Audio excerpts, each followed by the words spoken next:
Le NKVD. C'est le NKVD avec qui on a des relations. Voilà, c'est tout ce qu'on vous demande. C'est ça, continue à faire le malin, toi. Écoutez, je vais vous faire une confidence.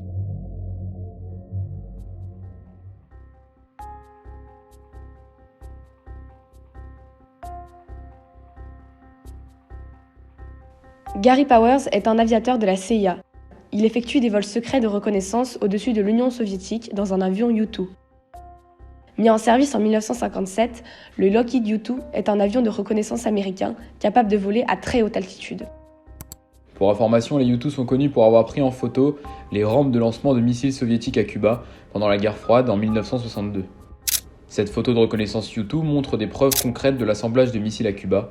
On y voit des transporteurs et des tentes de préparation des missiles où le ravitaillement en carburant et la maintenance avaient lieu. C'est cette photo, prise par un avion espion, qui a mené les deux blocs au bord de la guerre nucléaire. En 1960, Gary Powers est repéré et son avion abattu. Il s'éjecte en parachute avant d'être capturé.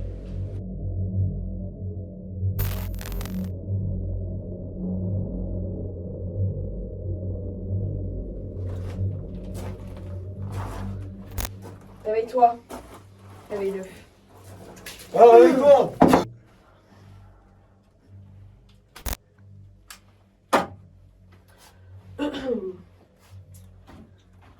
Je vous écoute. Où devait atterrir l'avion?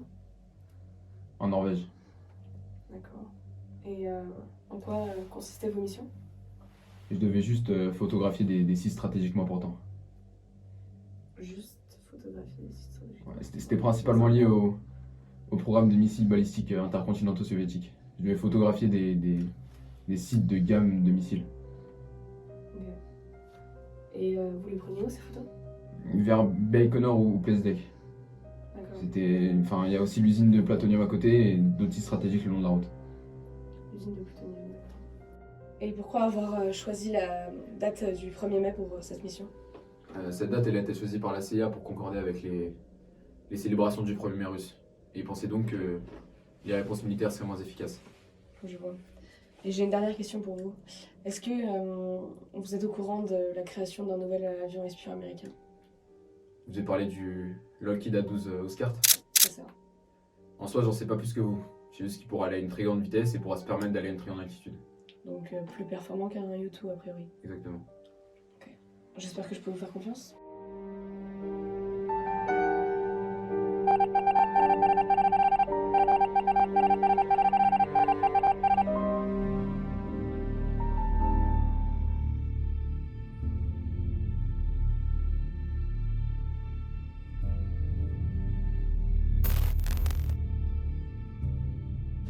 Durant les années 30, la puissance soviétique commence à s'affirmer et, s'appuyant sur l'héritage tsariste, développe des réseaux d'espionnage à travers l'Europe.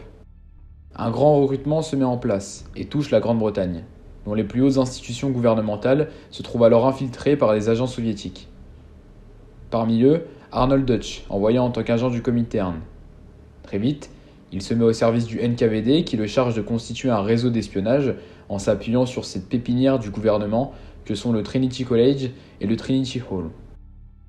Cambridge est alors un lieu de foisonnement de cercles marxistes et antifascistes dont Deutsch peut tirer de grands bénéfices.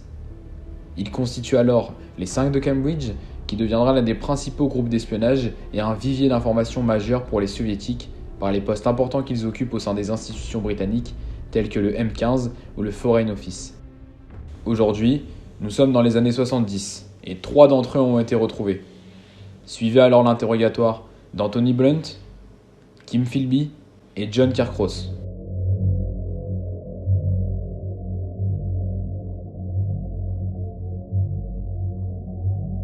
Quand avez-vous été recruté par les soviétiques? J'ai du mal à me faire comprendre. Quand avez-vous été recruté par les soviétiques? Et je ne me répéterai pas une troisième fois. En 1930. Je suis le seul à avoir intégré la M15 en 1940 pour devenir officier. Je vois. En réalité, on vous a démasqué grâce à vos noms de code. Stanley Liszt Johnson. Liszt, tu es le seul qui n'a pas eu de chance. Ton petit compagnon américain, Michael Strait, t'a balancé au M16 en 1963. Mais bon, peu importe, ce n'est pas toi qui m'intéresse de toute manière. Soupçonné d'espionnage une première fois en 51, puis accusé d'espionnage en 54, forcé donc de quitter le M16, tu décides de partir à Moscou en 62 et donc de fuir, n'est-ce pas Philippe? C'est exact. Et c'est là qu'on arrive aux choses sérieuses. Quelque chose me fait dire que c'est toi, en 1948, qui a prévenu les soviétiques que le stock de bombes atomiques américaines était épuisé, notamment du fait de la dispersion des scientifiques du projet Manhattan. Il était difficile d'en produire davantage. En réalité, tu l'ignores sûrement, mais la révélation de cette information est à l'origine de deux crises majeures à l'époque. D'une part, le blocus de Berlin, je pense que tu t'en souviens, et de l'autre, la guerre de Corée. Autrement dit, tu as bien foutu la merde. Je n'ai rien à voir là-dedans. Le plus gros problème n'est pas là. Tu fais l'innocent, très bien. Mais nos recherches récentes sur le prodigue de Cambridge nous ont amené à un élément clé. C'est toi, en 1956, qui était au courant que la CIA avait découvert le rapport secret de Khrouchtchev sur les crimes de Staline. Bien que tu n'étais plus en fonction officiellement en 1956. Officieusement, je ne sais pas ce qu'il en était.